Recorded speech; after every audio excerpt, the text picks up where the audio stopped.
Anytime you're ready. Okay. Eric. Introduce everybody. Oh, yes, yeah, of all that good course. stuff. This is Ms. Felicia Kahn, Eric Hardy, and George Winston, and I'm Connie Atkinson. We're having a little conversation this afternoon about Dutch Morial, and mostly about the first Dutch Morial election. We're going to talk for about an hour and discuss Ms. Kahn's contribution to that, big contribution to that in many ways. Eric is going to ask most of the questions today, but I wanted to start out by just saying there's so many things we could do. I mean, we could work on this for decades, but we're limiting ourselves to some specific issues. And one of the things that really interests us is here we have New Orleans that has done its politics in a certain way for decades and forever. And suddenly there's the Voting Rights Act in 1965, and suddenly you have the black citizens of New Orleans are able to vote. So this changes everything, and of course it changes everything all over the United States. But in New Orleans, what happened in Atlanta and Chicago with the way their black mayors became elected, sometimes people just throw New Orleans into that mix. And the more we look at it, it was different. And what we wanted to know is, how did this man, Dutch Morial, get elected mayor of New Orleans in the year that he did? What happened to have people think that he could get elected? Who thought he didn't have a chance, and who thought he did, and why did you think he did? And you were in the middle of all that, and we'd like to have that be our focus. We're going to ask some specific questions, but generally, back then, I guess my first question is, when did you meet this man, and when did you decide he might be mayor? Well, I think he decided he might be mayor. I didn't decide that he might be mayor. In fact, he assumed I was going to be for him, and he talked about it a lot when I would run into him and so forth, and just assumed, his friends like me would be for him. I choose people to support that I don't necessarily think will win. And sometimes I'm a little bit too pessimistic, so I try to kind of hide that and, be optimistic. But that was sort of the general way I felt, when he actually got into the race. But to go back, when did I first know him? And please help me go back and answer your questions, because I might digress. Okay, no problem. I'm sometimes too verbal. Anyway, I was trying to think of when I actually met him. Sybil, his wife, and her mother used to come to League of Women Voters meetings, and that must have been in the early 60s. And the League of Women Voters was my education in politics, on issues, in most everything to do with government and politics. And I got involved when I was in college, and I stayed with it. Well, I'm still a member, but I decided to go into other political areas after I was president from, I guess it was 60, it was 3 years, so it would be 60, it ended in 69, so it must have been 66 to 69. And I really think that Dutch's whole growth into running for mayor began, in that period. Well, to go back, I knew Sybil, and I had a friend who, in the League of Women Voters, whose husband was at UNO. She came to New Orleans. He moved here sometime in the 60s, and they came from the north. I don't remember which, but the east. And maybe it was around Boston where Sybil had gone to school. And they were to look up the Morials. And she ended up being a good friend, and she would have parties and invite UNO people. Who was this? Who was Goodness, I can't think of her name now, and I'll think about it in a moment and tell you. because I haven't even thought about her in a long time. I've lost track of her. Oh gosh. Wasn't the Mumfreys? Was it? Wasn't the Mumfreys? It wasn't what? Mumfreys? Oh no. No. No. That's But better. I'll Well, think that's of okay. it. We'll- Yeah, I'll catch up with it. Yeah. And if you'd like it for your records, it'll come back to me, Yeah. even if I don't write in this interview, because it was a UNO connection. And so she would have Sybil and Dutch to the house. And so I guess maybe that was the first time I really saw and talked with Dutch. And his first political elected position was it the end of the 60s? I don't know. You have the date. First elected To the state legislature. state legislature in '69. Okay, 69. And that time was at the end of the Scaro's administration. That's right. And I didn't actually, since I was president of Legal Women Voters, I had never done any campaigning.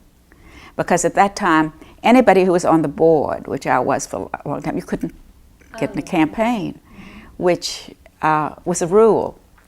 And, because we were nonpartisan. And now they're not so strict as that. I mean, I couldn't even go to a political party or anything. So Dutch came and ran in the Central City area where he would have a constituency. And I think, that was before Moon was into it all. And so he got elected. We had reasons to go to Baton Rouge, and he was, I'm talking about we, Legal Women Voters, and he was there. In the meantime, there was a really interesting election that the Legal Women Voters ran that Sciro had, which was a human relations committee. The only thing for race relations that Sciro did was to, because under pressure, of course, was to have a human relations committee set up. And people were elected from the neighborhoods. See, because this was before the poverty program started after that. And who was going to run such a thing? And it was the Legal Women Voters. It ended up, we had an office in Gallia Hall. It was run out of Gallia Hall. And so they had to, I don't know whether they had to elect white and black, but I think there may have been some white. And there were really interesting elections that went on in the neighborhoods. And so there was a little bit of, black organization, African American organization then. And I guess that helped Dutch, all of that kind of activity. There were also all kinds of various things for race relations that went on in the private sector. And there was there was a council that I was part of. The Revia Sartig, who I'm sure... Community relations? Was it community the relations? Community Relations Council, because I think I used to go to those meetings. Yeah. I don't know whether I just went because I was interested or whether you had to be appointed to it or what, but I went. And then the League of Women Voters did got involved. Maybe it was through that we did a study. We were doing a study on police, and we had a police subcommittee. Have you done anything with I that? ran across that. George is Do you- working on his master's degree on police Police brutality. Okay. Do you have that? There was a book that was put out. Have you seen it? I haven't seen the book. I have it downstairs. I'll show it to you afterwards. And anyway, it was the first time I met. There were 2 black policemen then. Have you come across that? Yeah. Okay. Well, this is the climate. I'm just talking about, exactly. and one of them was very active on this community relations, or he was on our police committee. Okay. So he ended up being a good friend of mine. But so I was really privileged to know people in all different areas. And to digress just a little bit, the New Orleans coalition was organized about in '69, and I don't know whether you run across that little political group, but it was integrated. Really? Yeah, and my son, who was interested in politics, went campaigning for with some of those people around 69, 70, 71, you know. So then also the Civil Liberties Union was very active. I mean, I'm just saying about what the climate was. And the Civil Liberties Union was active, and they, because of my connections with people, I got to know, you know, some people through that. I mean, and also the League of Women Voters did inner city work. I guess that was into the 70s with the poverty program that we did with a tiny little grant. So there were all kinds of things going on there. I have a picture, which I have upstairs that I could show you afterwards, that was a leadership thing in 1969, where it may have been the Archbishop, I can't remember, because he was doing a whole lot of things, where a whole lot of citizens were brought together to look, to be aware of the problems. In other words, there were a lot of groups looking into racial problems. There was a lot of voter registration going on. And all of this made the climate okay for Dutch to be able to run for the House of Representatives, is what I mean. Yeah. Now, you mentioned that Dutch was from the downtown 7th Ward. He was from the 7th Ward. You were from Uptown. Now, Dutch ran In Central Uptown, City. from Well, you know what all you have to do? You have to have a residence. Mhm. So you have a place that you pay rent or you buy a piece of property. Okay. And that's your voting residence. And this is always a problem with people saying that so-and-so doesn't live here. Mhm.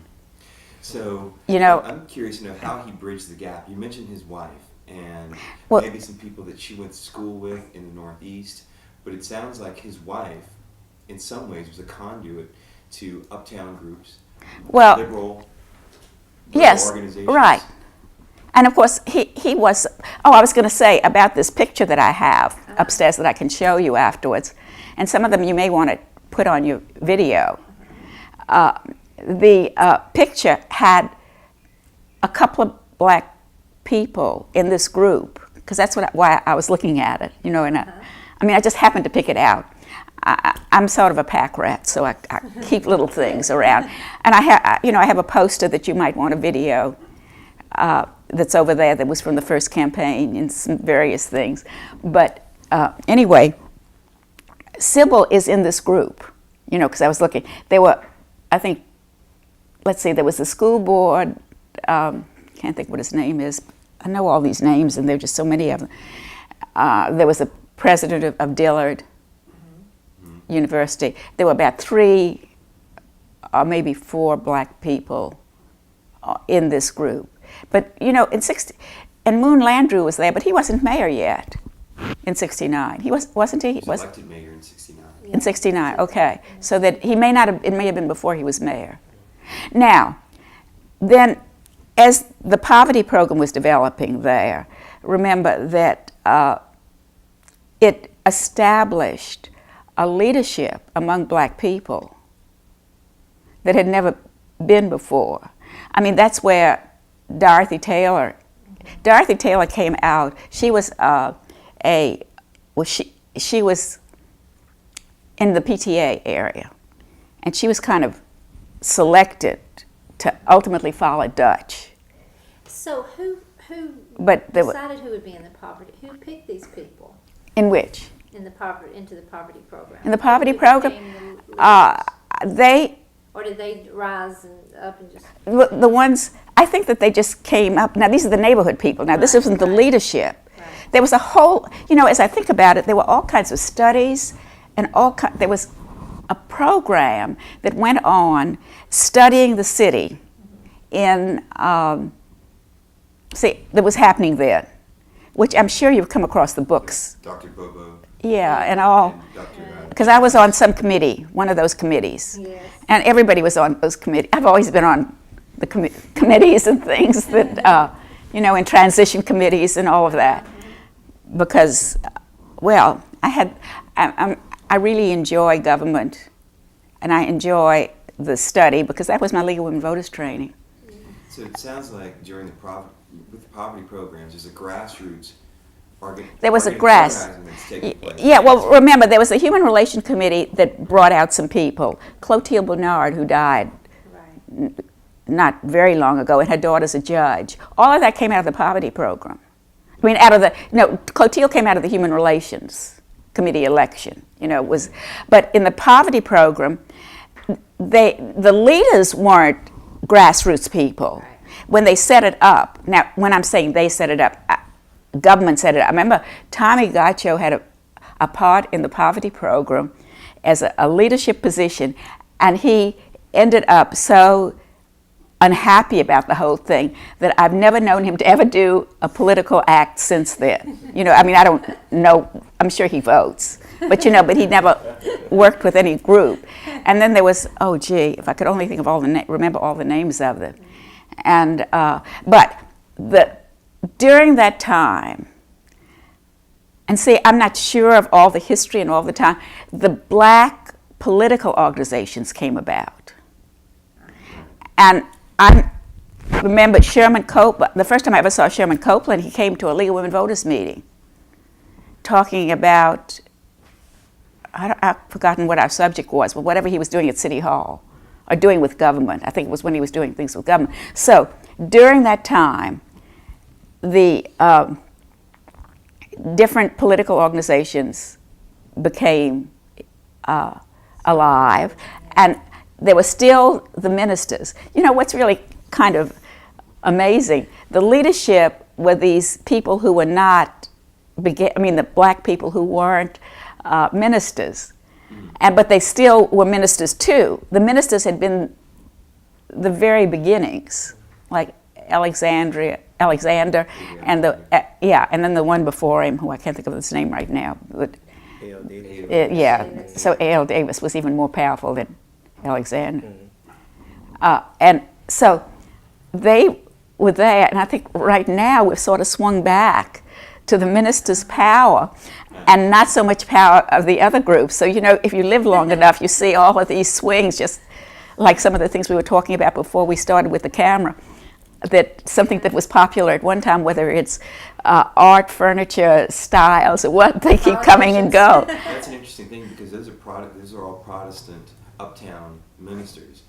Dutch was Catholic from downtown. So it's kind of interesting how these groups are meeting, and it seems to be coalescing around black political power towards the future. But if you think about it, the ministers, we've always had Catholic mayors, and the ministers have all been out there dealing, and Catholic, a lot of the people have been Catholic. It seems like it doesn't really matter. But to go back to these organizations, so the political organizations they came about in time to help Moon get elected, I think. Because I think Moon got elected really with a black base, and I think that was the first.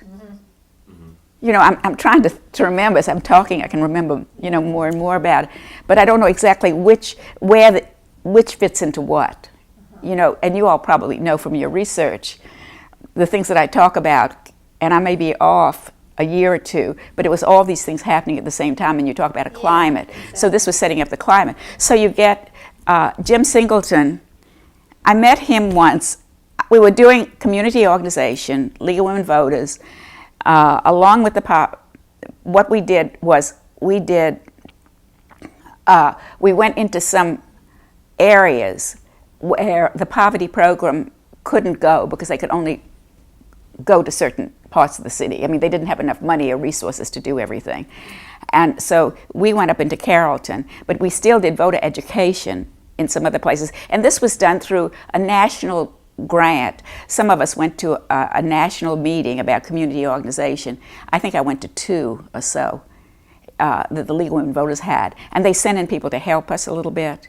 And we ultimately had Vista volunteers helping us. And we worked with Urban League, and it was really quite quite an effort. Betty Wisdom, who would be a good person to talk to, and I really did sort of the basis of pulling all that together. And I think that was during the time I was president of League of Women Voters. But to go back, so the political organizations were coming about, and the human relations election, and Moon having being the first mayor to have any blacks in his administration. And there was Dutch in the legislature. But you know, if you look at what Dutch did, to go back to Dutch was kind of a loner in this political scheme. He didn't have any organization there. He had a drive. And you know, one of his mottos, in which you can see over in I think in one of there's a poster over there, a red poster that says something about keep the drive alive or something. I mean, when you think about it, Dutch was the first in so many things that he did, that he had the energy to push without a group of supporters. He always had friends, I don't mean that, and he had people, you know, around, but he had no political group until he finally got to be mayor and they established the Life Group. But it really is, you know, rather incredible because he didn't come out of one of these political groups. When Moon went to move black people into his administration, I think he let the groups tell him who to put where. You know, and things really changed later on, of course. But they were the ones who knew where their people were. And of course, Sherman was Soul, and then there was a coup group. I'm not sure whether the coup group came a little bit later or what, and how they fitted. Coup was the 7th Ward, and then Jim Singleton was Uptown. And I was going to say I met Jim Singleton by going into Central City for a League of Women Voters task and meeting him for the first time, you know, and thinking, you know, nothing of going any of these places, which, you know, you could just freely go around the city and feel perfectly safe. You know, I met him on his territory, he didn't come to see me. I went down to see him in Central City when I felt I should have been home fixing dinner because because he was a teacher, you know, so it was after hours. Yeah. And then I remember I kid Johnny Jackson about going down to Desire, you know, and hearing that he was the one that was so radical and so forth. I mean, Johnny Jackson was never a radical person, but, you know, you think, but at the time, he was, you know, Desire was kind of a little bit off and out of my territory. But we just moved around, you know, some of us just never thought anything about where we were going. We did a whole lot in the area around the Irish Channel area. Maybe we did, because the leagues, what the league wanted to do was to get people involved, for people to speak out on their own behalf. And so, I was seeing Dutch during this time, I guess. You know, I remember seeing him in the legislature. And then he decided to run for juvenile court judge, and I don't know which year was that. Was that 71 or 70? 70, and then 72 he became Fourth Circuit Court of Appeals. Yeah, so you see, he was moving through this legal thing.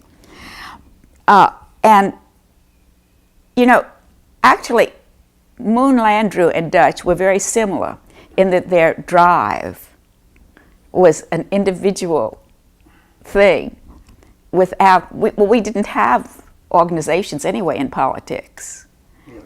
When you at that time, we had good government organizations, and then there were the ministers, I guess, when black people first started voting, but there wasn't much. Oh, and then they had the old regulars, who was the. It's Morrison's. That wasn't Morrison's group. Then Morrison had, I've forgotten what was Morrison's group name. It wasn't called the. CCDA? No, that. CCDA. CCDA. Yeah.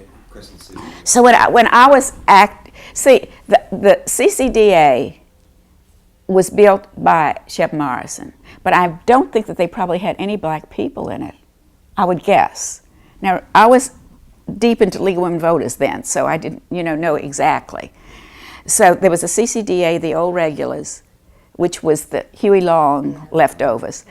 And there weren't any black anything except, as I said, the ministers, because when they started going to the vote, they were the ones, they go to the church, and that's where Davis and Alexander probably started off, that they'd get the people to vote.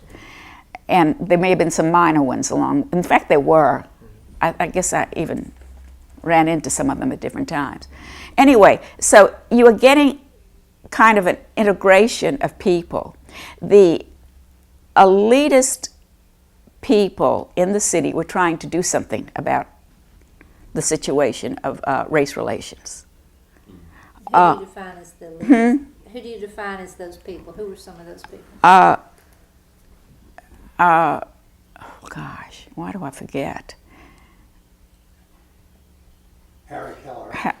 Harry Kelleher and Doan Fenner. Doan Fenner was kind of the one. Really? Who was, Doan was kind of soft, smooth, elegant in his manner. And now because I was president of League of Women Voters, I, kind of knew who all the people were and maybe went to something with them.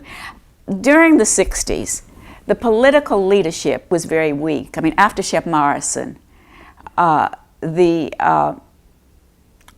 was the next mayor. And Skero was a weak mayor, very, very weak. And, I was talking to something about legislative action and the city and the legislature. It seems to me that I remember going to Skero's office representing League of Women Voters, and he called together legislators and a few community people, and that was all he did with the legislature. And anybody who knows about government now, the city really has a voice in the legislative lobby situation, because it's so important, of course. But at that time, it was really the leadership in race relations and everything else seemed to come out of the private sector. Right, because I understand that Darwin Fenner, Yeah, Harry McCall. Yeah, he was one. Mm-hmm. They were negotiators for the Canal Street desegregation of lunch counters and employment. So we've seen things like this before, that there seemed to be... It wasn't city government that did it. City government Right. came out of It the did. private business sector. Right. Business sector. And so Dutch wasn't part of that group. But as I say, Sybil knew people and was into the whole thing too. So it was really a combination of the two of them. That Sybil's background was different from Dutch's. Dutch really had kind of fire. They talk about politicians have to have fire in the belly to run and so forth, and he really had that. And the first time I ever heard him say that he was running, it just seemed to me, like impossible. And I don't know how much I saw him or how often. It's just that when you go places in this community and you're into the political thing, you run into people, and you see them and you begin to know an awful lot of what's going on. At the League of Women Voters was busy with Urban League too in this project of inner city work that we were doing. And that's a whole nother subject of how we did it and how we got into it. I mean, it's just, when I think about it, it's just sort of incredible that we did anything like that. And I think with like $1,000, even though $1,000 was more then than now, but that was about all. We got a little grant. And maybe somebody else gave us a little bit more money, but we didn't have anything very much. But so the city had all kinds of things, and I haven't even mentioned the school integration and all of that area. And there was a whole group of women that helped that along, and they were there in the early part of the 60s. So that you had a climate here of non-governmental activity. And it really was non-governmental activity, the whole integration thing, trying to make it smooth.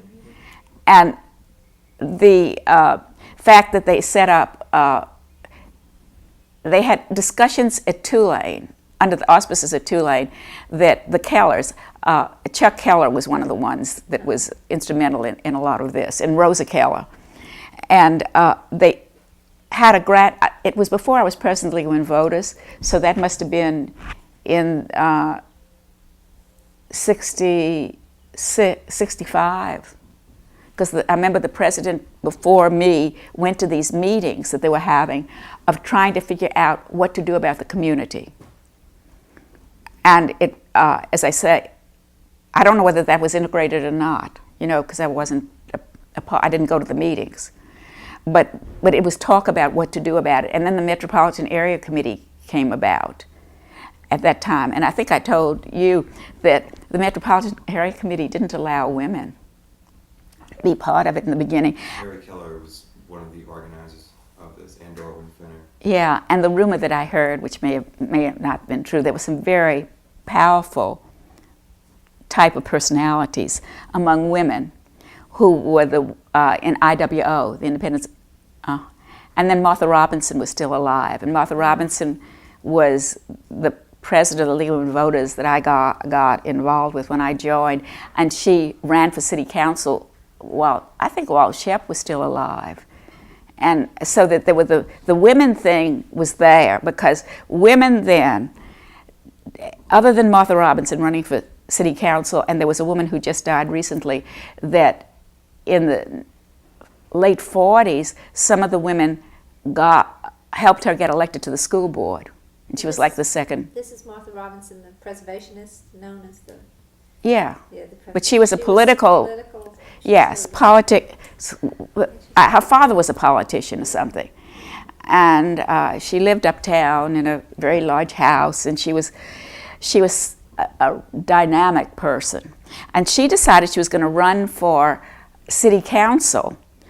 And when I was first married, and I wasn't on the board of the League of Women Voters, because once I was on a board, I couldn't work in a campaign. I worked in her election. And she would not support Morrison's slate. As a result, Morrison would not support her and supported Vic Skiro. So Vic Skiro got on the council instead of Martha. But she was like an uppity woman. That was one of our slogans when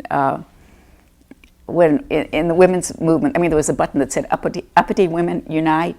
Well, there were women like that. And then these other women in the IWO, Marion Abramson and, oh goodness, there were a whole bunch of them, Pokey Handy, Blondie LeBuise, who ran for city council but didn't win later on. And there were these, and I look at this as kind of, I mean, I remember it kind of sadly, because these people were always in the background.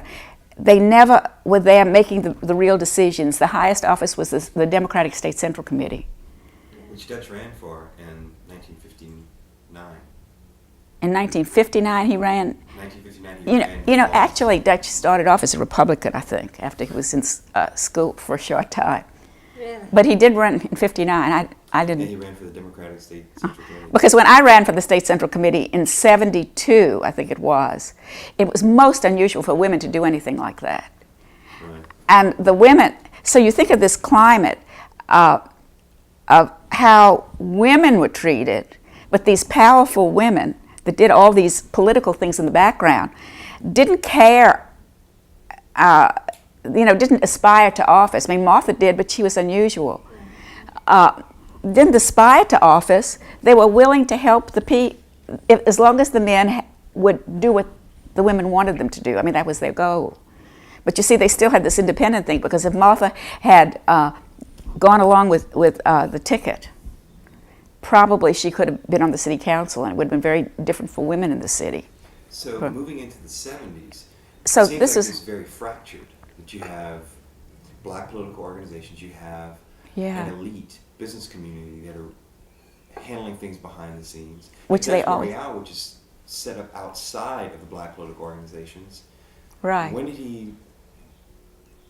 When did you get the first impression that he was actually going to make a run for mayor outside of the? I don't know whether he told me in the 60s when he was talking that he was going to run for mayor, but it must have been. Let's see, the actual date was. The date of that election was. Help me remember. 77. Okay. November 12th. He started out running for mayor and it was very much, people were aware of it. And I must have been aware of it, like 2 years ahead of time. Now, he was still a judge then. So a judge can't campaign. Okay, so he's not supposed to be a campaigner. But he would go to all kinds of meetings. I mean, I would see Dutch all sorts of places and talk to him. Oh, by the way, talking about women, Dutch was always very appreciative of women's powers and so forth. And I felt very comfortable as a woman politician. I got elected to the State Central Committee, which was a big deal then for a woman, in 72. I guess it was 72, whichever year they chose the governor, or maybe. And of course, and it was a great big deal. And he was just one of the people that was especially nice and friendly. And I felt like some people kind of treated you as if you shouldn't be there, not really respecting the woman as a politician, particularly. Yeah.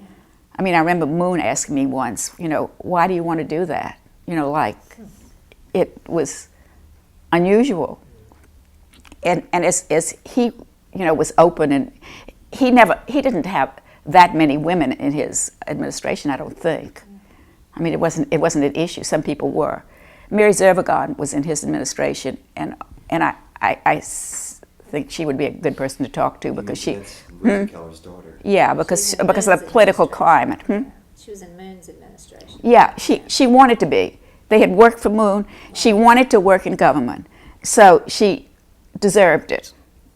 Yeah. But she ended up being very important in his I administration. wanted to ask you, got the feeling and been told in the past that actually Landrew's administration opened up City Hall to black men, but they were, Dutch's administration opened up City Hall to women. Women, right. Would you say that? Oh, very definitely. See, so as I say, Dutch, I had a friendlier relationship in a way with Dutch than I did with Moon, who I knew, More equal relationship? Yeah. I mean, Moon wouldn't say so, and he wouldn't say so now, and he wouldn't even feel it now, because times have changed with Mary being elected. Because I remember one time he even said he'd rather have his son than his daughter. I didn't know, when his daughter wanted to do. I mean, it was really, it was anti-feminist in a way. And then all this time, I had gotten involved with the feminist movement through choosing delegates to the national conventions there. And I was reading Dutch's accomplishments. He was actually ultimately on the DNC, the Democratic National Committee. And remember that during this time, now wait a minute, I'm thinking back to when Dutch, actually being mayor. So Dutch was going to meeting after meeting of all kinds of people. And I think he asked me to have people here for him. Probably I did. I can't remember, whether I did or not or what. But also, Dutch was very active in national black organizations. And I'm sure you've run across that, all kinds of things. I don't know whether it was the Urban League, but it was... He was involved in NAACP. He was president, and he was also involved in a black fraternal law. Yeah, and then remember, what's his name, who was mayor of Atlanta? It was Andrew Young. Andrew Young came from New Orleans. Right. And Andrew Young's mother and father, I think they were active in Dutch's first campaign, because I had met them once on a train when I went to a Legal Women Voters function, and they happened to be on the same train.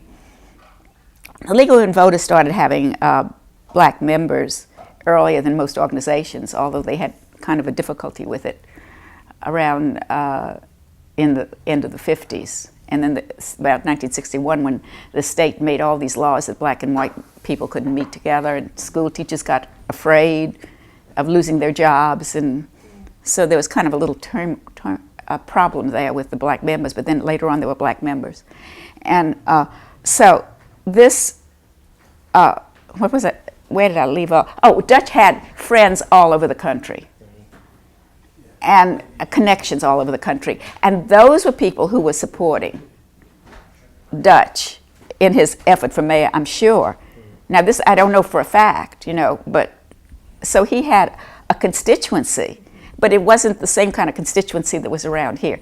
And a lot of this I'm putting together, and I really hope that you'll have an opportunity to talk to Sybil sometime, because she would really know, exactly. So that Dutch was an important person in the black community outside of New Orleans.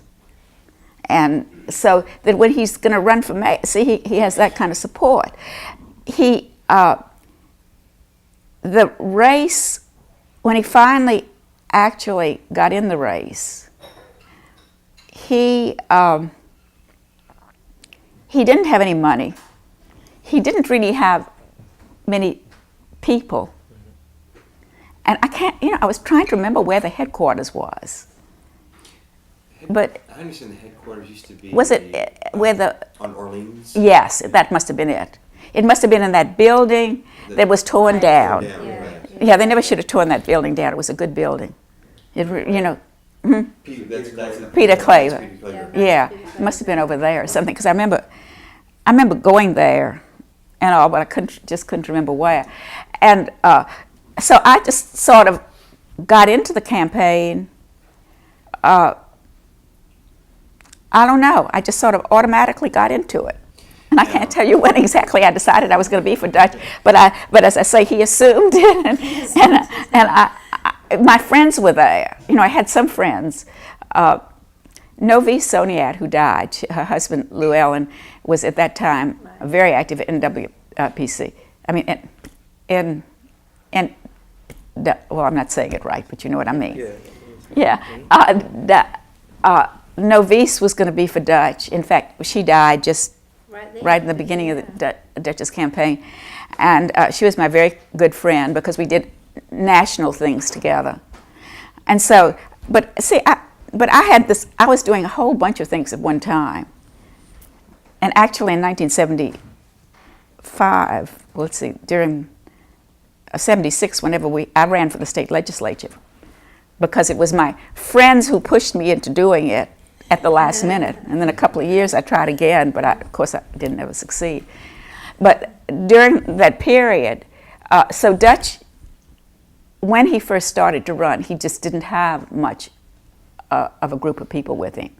Paul Valto got involved. It was the place that I met Bill Jefferson in his campaign. Jeff has just come back from Harvard or somewhere. Well, when you were talking to your friends uptown about this campaign, how did they first respond to the idea of Dutch running for mayor? That he would never win. He'd never win. I mean, nobody thought he could win. I mean, there was Toni Morrison, and there was the senator, Nat Kiefer. And none of us thought about Joe DeRosa particularly. Right. He was never considered a possibility. And so Dutch really had very, very stiff competition. I remember he hated collecting money. They used to sit him down. I remember them talking about sitting him down and say, you have to. What? How did the Cold War Committee relate to Bill? Well, that can't. Cold Water Committee, yes. Yeah. The Cold Water Committee came out of the 60s, I think. And I don't think the Cold Water Committee was around in the beginning of his campaign, in the first primary. I can't remember whether they had Democratic primaries then. Had Edwards changed it already? Right. I think he had. I understand. I was reading an Iris Kelso article, and she was saying that the remnants of the Cold Water Committee, Kalikoff, I think, and several others, they couldn't decide if they were going towards Morrison or Kiefer. I mean, could you talk about what Morrison and Kiefer represented at this time and what? Yeah, he was for Morrison, who was for Kiefer. Well, Morrison was, of course, Shep Morrison's son, and he was a delightful personality. I mean, just warm and loving, and he was my friend. I mean, all these people, you just when you but they aren't, they aren't close absolute friends that you go out to dinner with, or that you, but we were doing all sorts of things, and Democratic Party, that was it. Tony was very interested in the Democratic Party. And what I did when I finished being president of the League of Women Voters, I decided I want to do Democratic Party politics. And Mike O'Keefe had put together a liberal Democratic group. He was building it up with Kathy Vick as his secretary about that time. So there was all of these things going on, political-wise. So I knew Tony then, and Tony's wife was very active in the IWO. And so we were all in the same group of people who were politically active. And that was sort of my life. I've always lived in the city, but the politics and the activity from the League of Women Voters to the political scene to the women's issues, that was my life. And so I knew everybody. And so Toni Morrison was a state legislator. He wasn't as big and grand a person as his father, but he was, likable, and he wanted to be mayor like his father. And so he had pretty good people around him and in his campaign, and should have been able to raise money. And then so that was the kind of personality he was. He had lived in South America for a while. He spoke Spanish, and he was interesting. I mean, he really ended up, his ending was kind of sad because he didn't have, he never made it so well in the world in the end. But at that time, he was doing okay. And then Nat Kiefer was a state senator from the 9th Ward. And he was a fantastic personality.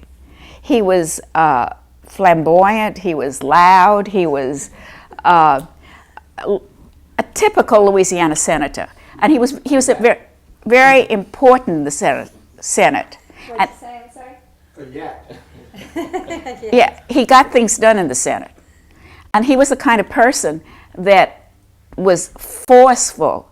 And so the Coldwater Committee, it's logical that they were choosing between these two people. Because, the Coldwater Committee didn't have any women.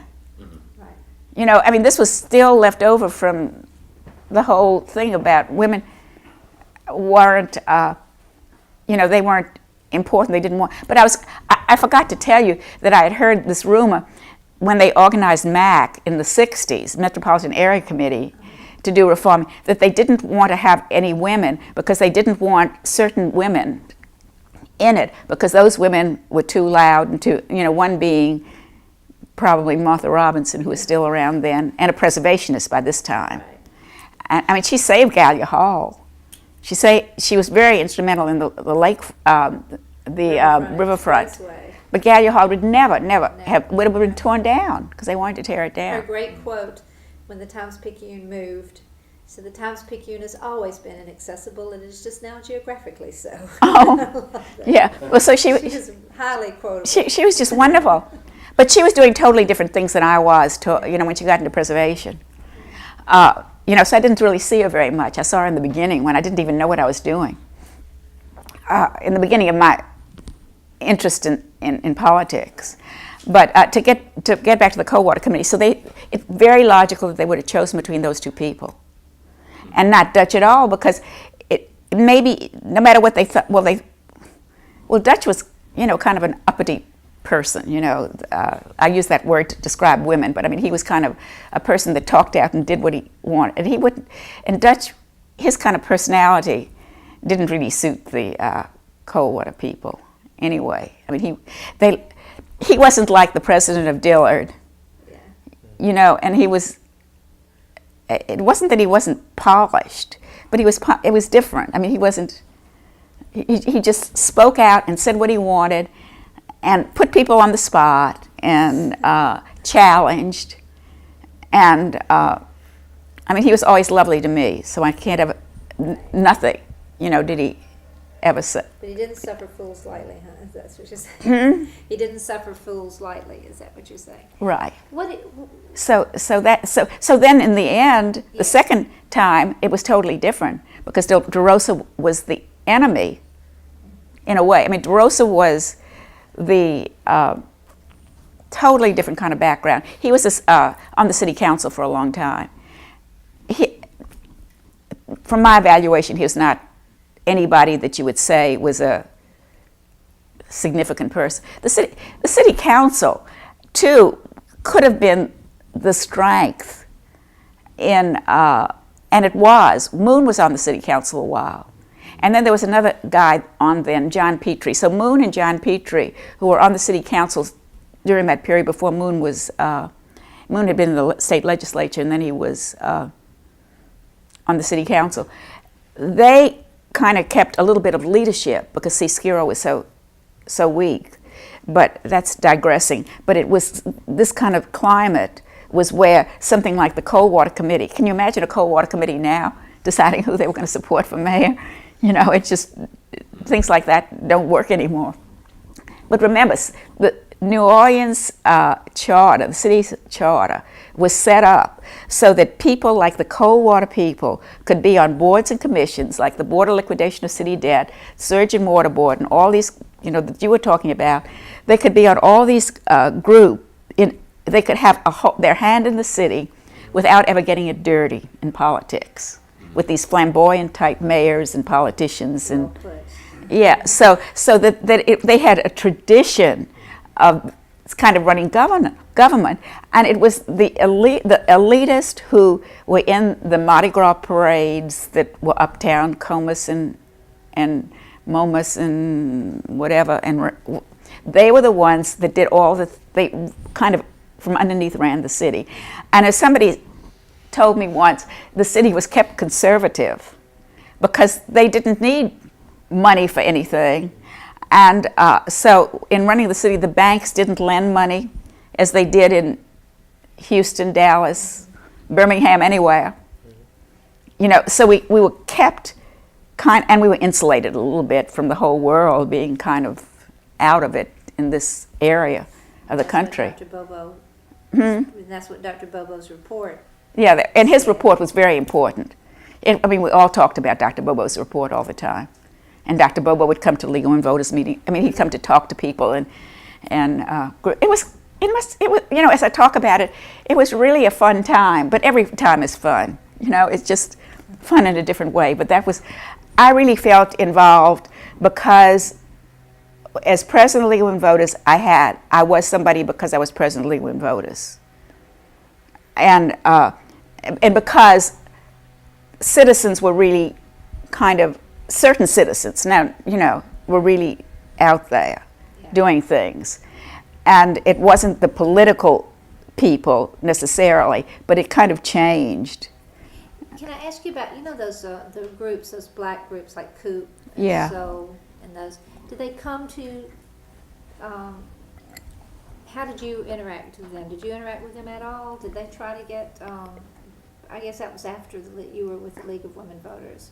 Yeah, it was after that. How they interrelated. I know Dutch just kind of ignored them, you would say. Yeah. Well, when I ran for the State Central Committee, I guess, and when I did things, the Bowl people were always my friends, and they put me even on their ticket, and I knew Sherman and all of them, and I don't know whether I could have been on any of their tickets. You just sort of knew them, and you asked them, if you ran for something, you went and asked them to support you. But Dutch didn't. No, Dutch stayed away from them. He didn't need them. He really had a constituency, but it was a different kind of constituency. It was 7th Ward people, but it was also grassroots people loved him. You see, because he really did his homework about getting to know people, just the same way that, the opposite, our mayor, present mayor, had no political background.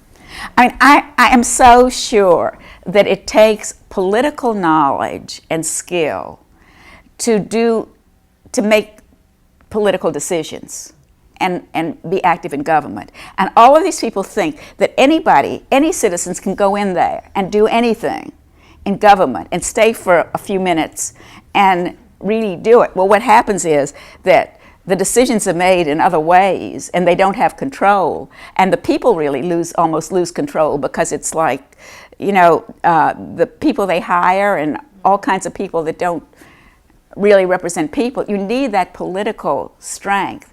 And Dutch really had it. He knew, he was so skilled, at the whole thing of politics, that he really knew how to do it. Now, coming back to women, the Coldwater Committee, I answered your question. Yeah. What you wanted to know about the Coldwater Committee?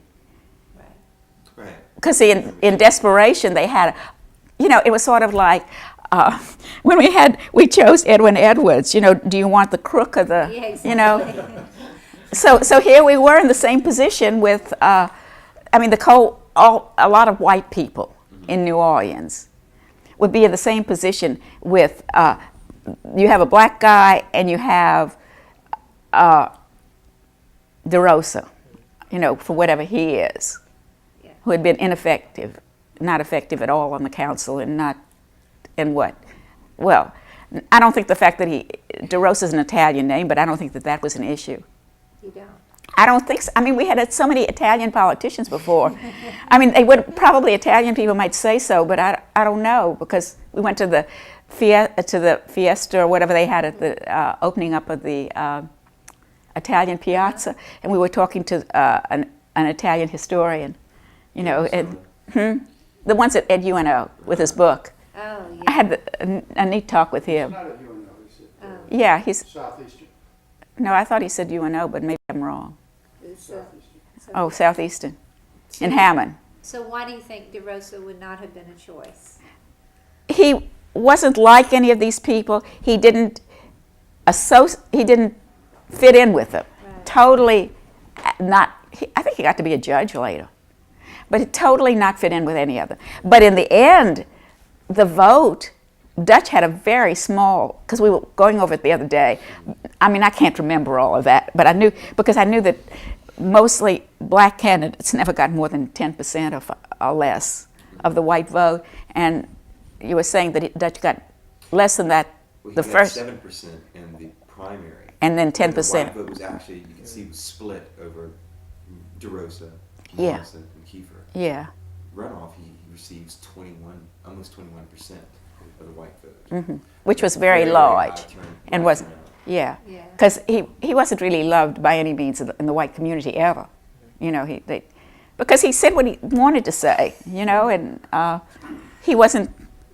he didn't subservient to them. So in the primary, did you feel pressure? Maybe we should pass the mic. Okay, yeah. that's mine. Okay. Here you go.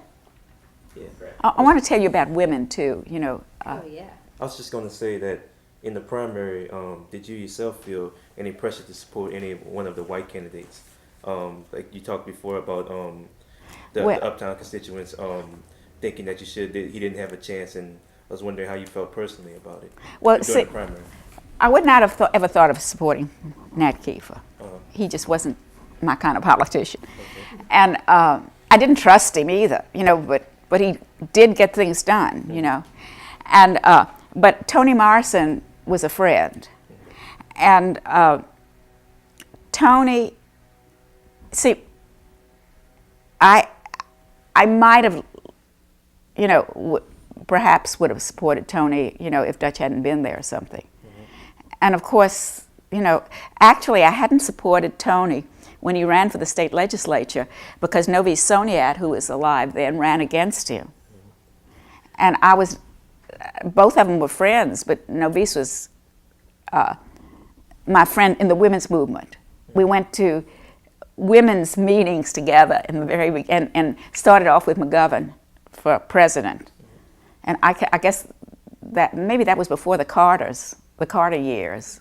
No, it wasn't. It wasn't. 72. So she must have. And Novice was a delegate to the convention when I was appointed to the Rules Committee at the first Carter convention, because I worked in there.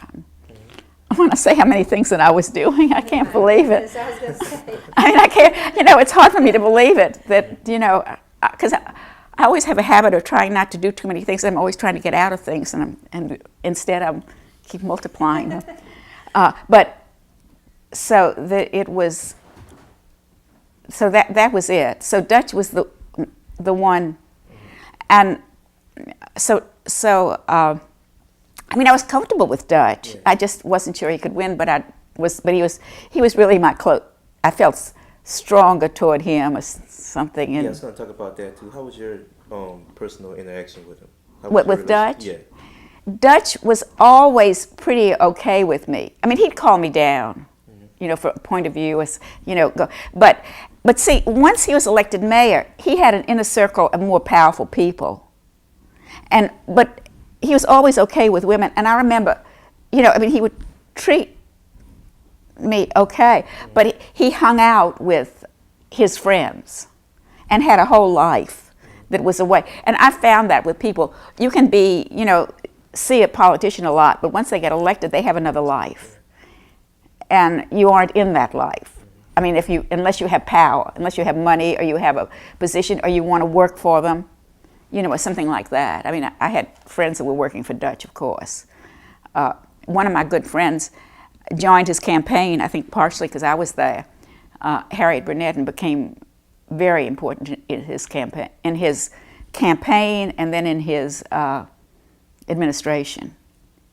But to talk about women just a little bit, the Dutch really valued the women's vote, and I'm sure he realized in the black community that it's the women that really do the voting, and it's the women that do the talking, and they get out. And I'm sure he knew that. But we didn't talk about it exactly then, that way. But he put out, one of these publications that I have, that he put out during a campaign, is all about women. And I think he had a whole focus on women. And I think that was the first time that's had ever happened at City Hall. And I think I had a book with all kinds of things of women's organizations and things that were put out. Then some of us got an idea from a Baton Rouge group when we went there about they had a women's lunch or a women's dinner to talk about issues, community issues.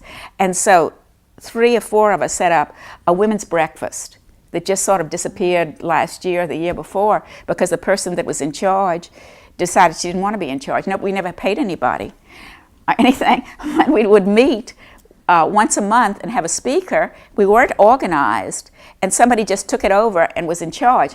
Well, what happened was, the way it really got off the ground was that there was a woman, Mary Madlick.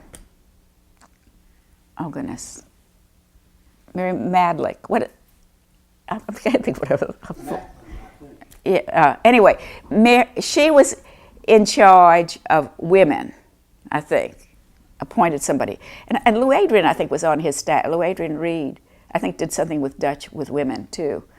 But she was doing something on his staff, and so she helped form the women's breakfast, and it became a group of names that he put into his file. I don't know whether we had computers then. And so that he began building up this list, that she would do it. She would do the work of the secretariat work of the women's breakfast at City Hall, building up this big list of women. And that was a constituency. Oh, man. You see. That was new. That was new. We heard that he went to women who may have been in City Hall as secretaries or lowly administrator to ask them if they'd like to run the departments, and that had never been done before. Well, in 82, because I looked it up, I couldn't remember that my sister-in-law, Flo Schornstein, went to City Hall. She ran for the city council and didn't win. She had first been working for a councilman at City Hall, which was her first job. And then she ran for city council and didn't win. And then Dutch, just really soon afterwards, got her to head Park and Parkways, which she did amazing. elegantly. But so that he nobody else would have done that. But her predecessor in that job was a woman. Well, but that was left over from way, way back. There was a woman that had been there, but it was, and this woman went to other positions at City Hall too, and I think that might have been under Dutch's administration. So Dutch really built up women's strength in government. Now, remember too, the feminist movement was being, built up then. But our breakfast with Mary Helen Madlick, except now her name, Schaefer is her name. She lives on the Gulf Coast. She could be a person that you could talk to. I don't know whether she was in the campaign at all. She worked at City Hall, but she wasn't in his initial campaign. She wasn't there, during the time before. And she was active in the Alliance for Good Government, which is an organization that was not Dutch's kind of organization at all. Right. She was Mary Helen. What was her last Madlick. name? Madlick. And then she was Matlick, I think. L-I-C-K. Yeah, she's I have Schaefer now. Yeah, but I have her address if you want it. That would be great. So she was not, a liberal politician. She wasn't really, but she was interested in women's issues. And so I don't know exactly what she was hired for at City Hall, but anyway, she ran that out of City Hall with the mayor's approval. Then when she left, then we had a series of people who took it on. And we used to have mayors, I remember Sidney Bartholomew coming. We used to get 50, 60 people, 70 people to that breakfast. And so it was a little kind of a political arm, in a way, a contact arm. And that was, so Dutch definitely did. People were working all over City Hall for it. Women. He definitely put women in. We talked a little bit earlier before the interview about Dutch's sort of vision for New Orleans in the future. Can we talk a little bit about what you think his legacy was, what actually materialized as a result of Dutch being elected in 1978? What do you think is the most important change that came about as a result of Dutch being elected in 78? The most important change? Well, the most important change was the fact that it was a black mayor. Yeah. And he picked among the black community, he picked people who weren't connected to the organizations like Moon had done. It wasn't Sherman Copeland who was, and I'm just using Sherman as an example, no criticism one way or another, or Jim Singleton, I think, was in the, they weren't because they had an organization group with them. So sort of outsiders. They were out, people like Bagner, the Judge Bagneris. He has whole stories about Dutch, I'm sorry. But, and about Dutch and Dutch's working with him. And he took new people that had never done anything before. And I worked for a woman for the legislature that should have won, but she didn't, Rosin Pacio, and she worked in Dutch's administration. She did a lot. I didn't know Roz then, but she's an outstanding person, of tremendous competence. And there were other women, and there was another woman. Oh, gee, I'm just thinking about somebody else. If you want to interview some of the women that worked with him in the very beginning, another person I could tell you, but I can't think of her name right now. That ran for senator and didn't win, but came out of Dutch's. So Dutch actually groomed people new into government and politics for future activity. And he became president of the National Mayors Association. I think Moon had an honest administration. That was really at the beginning of our relatively honest administrations. Moon and Dutch were just they had so much alike that they almost really weren't friends because their personalities in some ways were so much alike. And, but Dutch, you see, they didn't have a lot of money then. The money had been there from the poverty programs and from federal programs when Moon was there. So Moon did something that was very new. He put on a whole staff under the mayor's office to run things, to build up. There were never people at City Hall who were anybody. I mean, not anybody. They were going to go anyplace. They had the cheap. It was the place of last resort. Totally inefficient. Excuse me. And I remember we had the head of civil service talk to us in League of Women Voters, and he was this was in the 60s.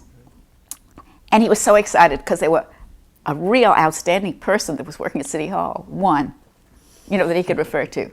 Well, Moon brought in a separate thing from the people that were under civil service, a whole separate group of people. I mean, Tony Gagliano worked for Moon, and a whole bunch of people. John P. Cool is a good person to interview because he was head of the Human Relations Committee working. He had been at Urban League. He's white. He had been at, he was on the, he just retired from Xavier faculty. But he had been at Urban League, at, I think maybe, I don't know whether he was at Xavier later or what, but someplace along in there he was at Xavier. And he was head of Human Relations, and he was the one that we worked with when we were doing the elections. And in fact, he actually, my son was in high school, and my son went and worked in the Human Relations election, after school with John P. Cool.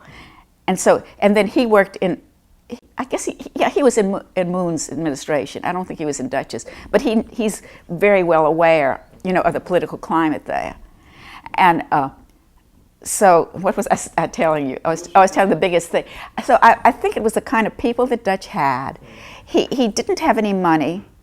I remember them saying at the beginning, maybe it was Sybil saying or something, or maybe it was Dutch, that they were going to do a cultural things. They built up the cultural things of the city and developed the music and a whole lot of things that had not ever been done through. He was like the first to start a department for that, right? That started what? To open a department in City Hall for that? Didn't they? Did they have one? Yeah, I think. And his second inauguration was over over outside. See, the inaugurations had always been in front of City Hall, and the second one was over by the auditorium, on Rampart Street, in kind of a cultural way. And I think they used the New Orleans Symphony or something at the time, or whatever the symphony was. What? Weren't there two distinct but related human relations committees at the same time? One was a council and one was a committee, or one was a commission and one was a committee, but one was a governmental, one was appointed by the government. That was the one that John was staffed for, wasn't it? Piku. I'm not sure. No, I think. And the other was the one that you did, the police and the. No, I don't think so. I think that they established. I think that was one and the same. I'm pretty sure, but I'm not absolute. One was sort of in relationship as a citizen support group to the other. I don't know. It was one that Skiro started, and it was one that was the Community Relations Council with Revius. No, but the Human Relations Council was just a little private thing. Okay, but that was the one where you did the study, right, with the police and the residents? Yeah, that was right. No, that was different. That was Okay. purely private. There were about maybe 20 people on the board, and That's good to get straight. yeah, because I was part of that. You were very busy We're talking about a time from 65 to 60 to 70 into the 70s. So we're talking about a long year span. But I think the Dutch did a lot with police. I mean, I think that, and we had a strike in Mardi Gras, and Mardi Gras was called off. And I think that kind of thing was very, very important. So there were things like that, but it couldn't be the building kind of thing that with the dollars. The city's been never had the money since then. The city has never had money. This has always been such a poor city, with over half the people, in poverty, and renters. We don't have as many and look, there's something else that I think was happening sociologically during this period. During the 60s, we were something, and I keep remembering this back to some League of Women Voters meeting sometime in there, you know, some study or something. We were really a rural state. In post-war, that's going into all this time, the it all changed with the farm situation changed. And so you had the influx of black country people coming into the city and the projects were being built. And there was a whole different kind of person coming there that became the kind of like underclass. And the people they say that are on welfare, you know, all these women supposedly having babies to get this little $10 or $20 a year, you know. But when I worked, right after I finished college, I worked for the Department of Public Welfare. And they were the white projects and the black projects, and they weren't all built then. And it was different kinds of people in the projects. And the people that have been leaders, like the Barris family, some of them lived, the projects was the nicest kind of living that some white and black, you know, even though they were separate, could possibly have. Because they were lovely, the first projects, the ones, because I used to visit them all the time. And they were very, very nice apartments, and there was a very nice life there. But then these people come from the country, they don't have a neighborhood anymore, they don't have any ties to the land, or they haven't been there for several generations at all. And it was a total mix, and the population shifted. And then afterwards, the white going because of cheap homes being built. You know, the people who were the working people after World War II moved out into the suburbs. So you have a different kind of a mix gradually coming about in the city. And that had to do with the kinds of people there. Dutch was so popular with the poorest people, and so at the end really hated by whites, I think, the general run-of-the-mill whites. And see, I was around too when he was trying to get the third term.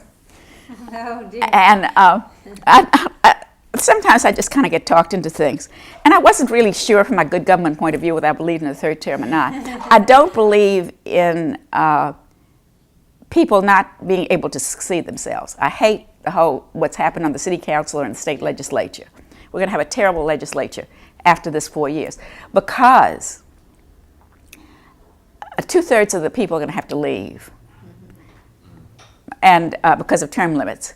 We don't need it there because the third term's over every time anyway. And on the city council, you know, maybe it got rid of some people, but it isn't such a good idea. Now, when it comes to somebody as a strong mayor or a strong governor, maybe there should be term limits. But whether they're 2 or 3, I don't think makes any difference at all. So anyway, I was looking for the publication, but I couldn't find it. But Dutch finally put out a publication of why he wanted a third term. And he had to have a picture of different kinds of people. So there my picture got in it. I mean, I went and said, you know, would you support it? How could I say no, you know?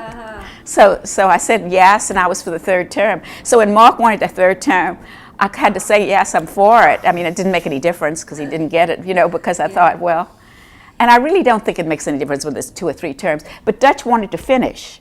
I mean, once you have that status and that power, you really want to do something with it, and there's always more. Yeah. You know, so what else? Tell me. Well, I wanted to get that picture. We're down to 1 minute. Can I Yeah, switch can we get tapes? the picture? Yeah. Can I switch tapes? Well, I think we'll close it off now with that, but maybe. You know what I'm going to do you know what I'm doing? I'm giving all my stuff to the Women's Archives. Great. At the Women's Center. I gave lots of stuff from the League of Women Voters and things, and all kinds of things that I'd collected to the UNO library. A whole bunch. That's But I don't know whatever happened to it. You know. Well, if Florence Jumonville has it at the UNO archives, it's being taken care of. The beginning of the 80s. Because I just wasn't Do there they? then. I had so much stuff. Do they index all this stuff so you can find it? They do. It takes And a while Newcomb it sometimes. does. Yes. So that, but I've got to get rid of. I've got to get the stuff out of the house because I can't hardly put the things that I'm doing now. Well, You know. I'll tell you an example of how good Florence Schumanville is. I'm gonna go down there and see if I can put my hands Um, one other thing back when. Huey Long had the guy who did Huey Long's money used to go up to New York and to wine and dine. What's his name? One that built the castle across the lake. It's in ruins. I can't Wilson remember his name. Abraham? Built what across the lake? A castle. Looks just like a castle. I didn't know. I don't know. I can't think of his name right now. But anyway. Across the lake up towards one called Slidell, or on, is that what you're talking about? The park. Oh, in Baton Rouge? No, right across the lake. It's in ruins. Anyway, except someone said they renovated it. Okay, anyway, this man that handled some of Huey's money, he used to go up to New York, and one of the things he would do to get supporters was he would take them to the Yankee clubhouse. He had inside, he'd go and introduce them to Babe Ruth and all that. Successful. So when he died, his wife, never his seen that? third wife No, or I've never something, seen gave it. all of Actually, his it's stuff. Okay, to look at this. She didn't want him to have some. Part of it was a box. It had 8 baseball. I have to show you. One of them had the entire Yankee. Oh my! Look at this. Breakthrough Women's. Look at this. Me to What do was this, and I would have put all these things together, so now at then least I have one the, little bit of my Roosevelt files. Hotel. Mhm. Now the But I do have that Well, paper there were 8 where baseballs. when One you of ran for them your had the turn, entire that signatures, the entire New York in this, like, Yankee newspaper World thing. Championship team, including That, Babe Ruth. And one of them had a baseball. See, Had things Joe are, it's funny, DiMaggio and because all you see these things that people. are like Or maybe it's his all over first year. the Anyway, scattered. went paraphernalia. on to the They don't have them baseball up at the encyclopedia and Ernest. found out what their batting They have some things, averages were. they And have some then things she didn't there, know anything but about all of sports his, and calculated how much each one of those everything signatures were from his individually mayoral, together. from his I mean, that woman administration, is good, is what I'm saying. is at the public, New Orleans Public She was at Library. Historic New Orleans Collection. and Our side only I have a has story his about pre-mayoral papers. baseball signatures. And the wife. So- Also, the other things is the library, but they don't have all this. They don't have these things. Right. The, I haven't seen anything like that you know, at New Orleans Public you may Library. be too young. Well, Bagnara said, Was